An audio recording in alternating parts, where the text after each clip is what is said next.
Assalamualaikum warahmatullahi wabarakatuh. Perkenalkan, nama lengkap saya Adentianto Al-Akbari dari Prodi Diploma 3 Sanitasi jurusan Kesehatan Lingkungan Perguruan Tinggi Politeknik Kesehatan Banjarmasin, Kalimantan Selatan. Di sini saya akan menjelaskan tentang strategi pemberantasan korupsi.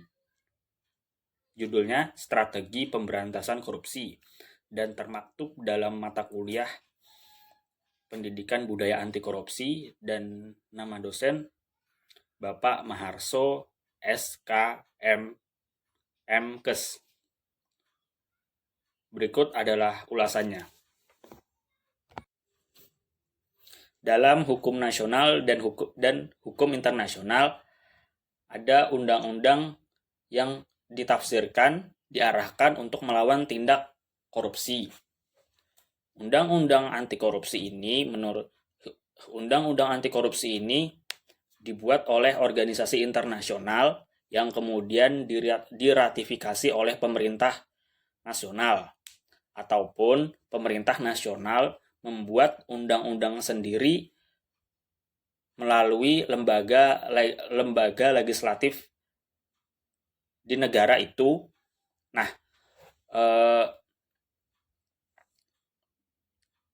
pembuatan undang-undang anti korupsi ini di suatu negara dimaksudkan untuk memberi rasa keadilan dan mempertanggungjawabkan kesalahan seorang koruptor dari kejahatan korupsi yang telah dilakukan.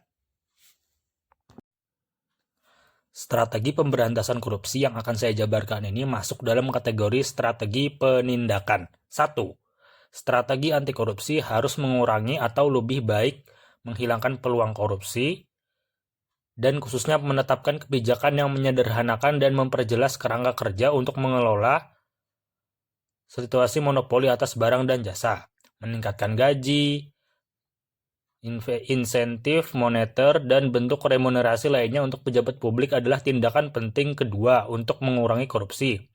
Para peneliti telah lama menyadari bahwa pejabat publik yang dibayar rendah adalah mangsa yang mudah untuk korupsi.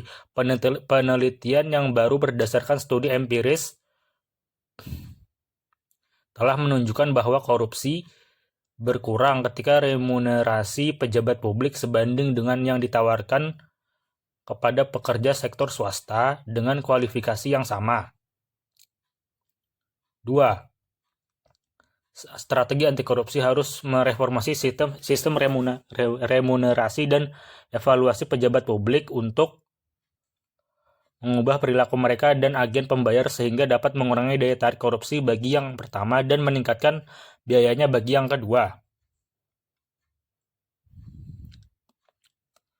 Strategi anti korupsi harus bertujuan untuk menetapkan aturan main yang jelas dan stabil terkait dengan akuntabilitas pejabat publik dan swasta. Kejelasan dalam aturan permainan harus membantu mempromosikan perubahan perilaku pada tingkat etis, pembentukan sistem pengawasan dan pemantauan yang lebih baik, serta sistem informasi yang transparan. Di kawasan ruang lingkup ini, kebijakan untuk meningkatkan insentif harus dimulai dengan penerapan sistem evaluasi yang mengaitkan remunerasi dengan kinerja setiap pegawai. 3. Strategi anti korupsi harus mencakup kebijakan yang ditujukan untuk akuntabilitas yang lebih besar dari pembuat keputusan publik dan swasta sehingga risiko sanksi hukum cukup besar untuk mencegah mereka yang tergoda korupsi. Singkatnya, pengurangan manfaat, peningkatan biaya, dan potensi risiko bagi mereka yang melakukan korupsi adalah prinsip utama untuk merancang strategi anti korupsi yang lebih baik. Untuk dapat mengevaluasi kualitas strategi anti korupsi secara positif, perlu juga mengevaluasi proses penerapan strategi anti korupsi. Sekarang kita masuk ke pendapat pribadi. menurut saya, jika kasus korupsi ini telah mendatangkan satu hal yang tidak membuat jera bagi para pelaku koruptor, maka hukuman yang paling tepat bagi para pelaku koruptor itu adalah hukuman mati atau hukuman penjara seumur hidup. Demikian.